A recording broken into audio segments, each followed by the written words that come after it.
Hello friends, welcome to my channel. आज हम लोग नरेशन न्यू टॉपिक इंग्लिश में पढ़ेंगे।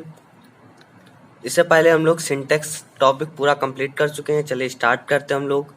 आज के वीडियो में जानेंगे हम लोग नरेशन क्या होता है, कितने प्रकार के होते हैं, रिपोर्टेड स्पीच क्या होती है। चलिए स्टार्ट करते हैं हम लोग। देखते हैं नरेशन। नरेशन क्या होता है? नरेशन शब्द का जो शाब्दिक अर्थ होता है वो कथन होता है।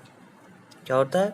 कथन, जिसको हिंदी में हम लोग कथन बोलते हैं। इस शब्द का निर्माण जो हुआ है वो नरेट से हुआ है।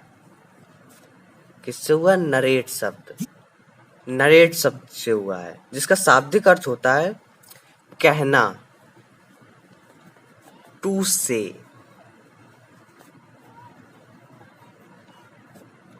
टू से। और इसके जो नरेशन के वो होते हैं अशरेशन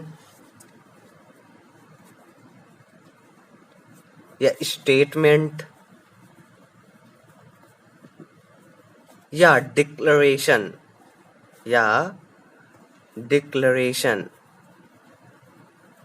ये नरेशन के सिनोनियम्स होते हैं, समानार्थक शब्द बोलते हैं। चलिए नेक्स्ट देखते हैं हम लोग। जानेंगे कि नरेशन कितने प्रकार के होते हैं। नरेशन दो प्रकार के होते हैं, एक डायरेक्ट स्पीच,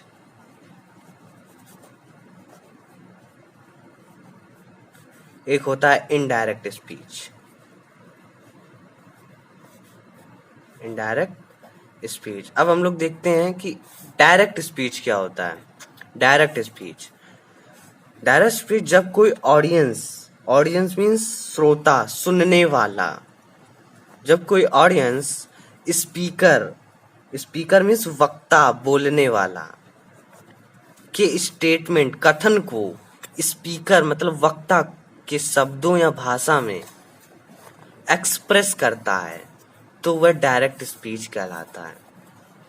जब कोई ऑडियंस, श्रोता, किसी स्पीकर के स्टेटमेंट को स्पीकर के ही शब्दों में, किसी स्पीकर के ही शब्दों में या भाषा में एक्सप्रेस करता है, व्यक्त करता है, तो वो डायरेक्ट स्पीच कहलाता है।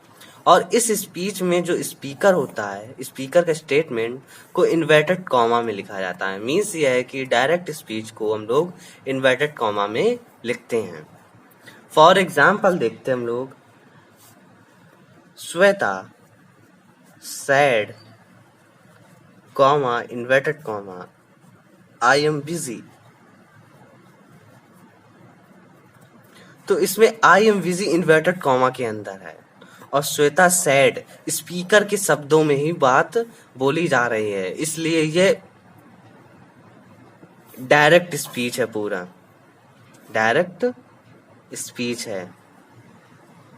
अब हम लोग देखते हैं इनडायरेक्ट स्पीच क्या होता है। इनडायरेक्ट स्पीच जब कोई ऑडियंस मीन्स श्रोता किसी स्पीकर, वक्ता के स्टेटमेंट को अपने, डायरेक्ट स्पीच में था कि स्पीकर के शब्दों में बोलता था, अब इसमें अपने शब्दों या भाषा में एक्सप्रेस करता है, व्यक्त करता है, तो वह इनडायरेक्ट स्पीच कहलाता है। इसमें इन्वर्टेड कॉमा जो होता है वो हटा दिया जाता है। For example, Shweta said that she was busy.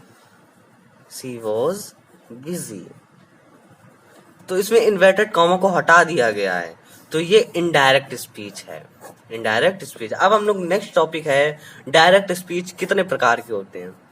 तो डायरेक्ट स्पीच के दो भाग होते हैं। फर्स्ट नंबर है रिपोर्टिंग स्पीच,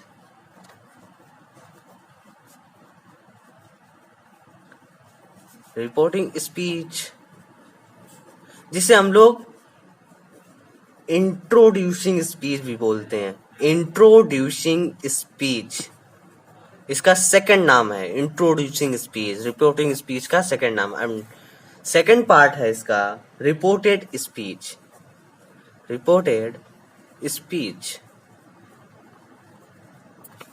एंड हम लोग नेक्स्ट देखते हैं। फर्स्ट नंबर है रिपोर्टिंग स्पीच किसे कहते हैं? Direct speech.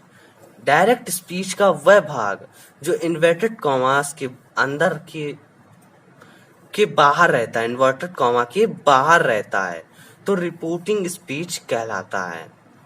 रिपोर्टिंग स्पीच में प्रयुक्त वर्ब को रिपोर्टिंग वर्ब कहते हैं। फॉर एग्जाम्पल देखते हैं हम लोग, ही said comma inverted comma I am hungry.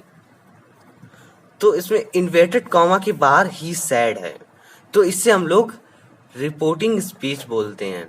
और इसमें जो वर्ब यूज हुई है इससे हम लोग रिपोर्टिंग वर्ब यूज क्या कहते हैं। एंड नेक्स्ट पार्ट है रिपोर्टेड स्पीच। रिपोर्टेड स्पीच क्या होती है देखते हैं। डायरेक्ट स्पीच का वह भाग जो इन्वर्टेड कॉमास के अंदर रहता है, भीतर रहता है, रिपोर्टेड स्पीच कहलाता है। फॉर एग्जाम्पल दिया है इसमें, Mohan said to Sohan comma inverted comma I help you. तो ये रिपोर्टेड स्पीच है, ये रिपोर्टेड स्पीच है। और इसके अंदर जो वर्ब यूज हुई है हेल्प, इसे हम लोग verb of the reported speech कहते हैं, मतलब रिपोर्टेड स्पीच की वर्ब कहते हैं। अब एग्जाम्पल के तौर पे हम लोग एक सेंटेंस देखते हैं, उसमें हम लोग दिखाएंगे, Mohan said to school I help you. तो इसमें जो मोहन है वो रिपोर्टर है, एंड जो सेड टू है वो रिपोर्टिंग वर्ब है, सेड टू रिपोर्टिंग वर्ब है। एंड सोहन जो है वो द ऑब्जेक्ट ऑफ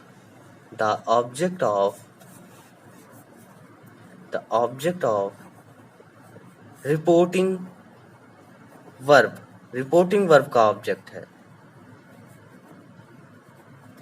एंड ये आई हेल्प यू, ये रिपोर्टेड स्पीच है, पूरी रिपोर्टेड स्पीच है।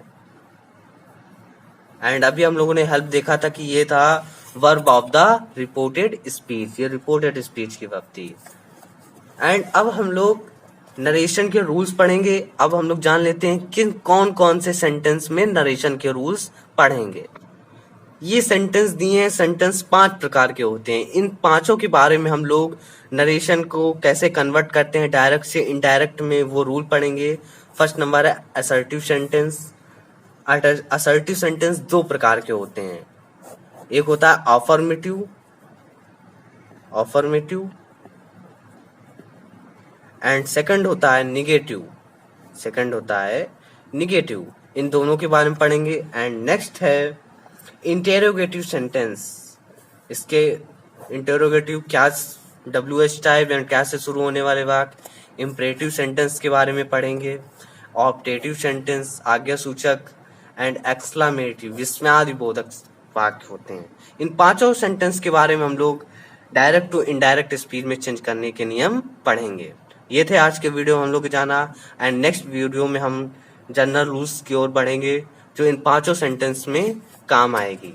चलिए, अगर आपको ये वीडियो पसंद आया तो लाइक शेयर एंड सब्सक्राइब जरूर करें। Thanks for watching this video.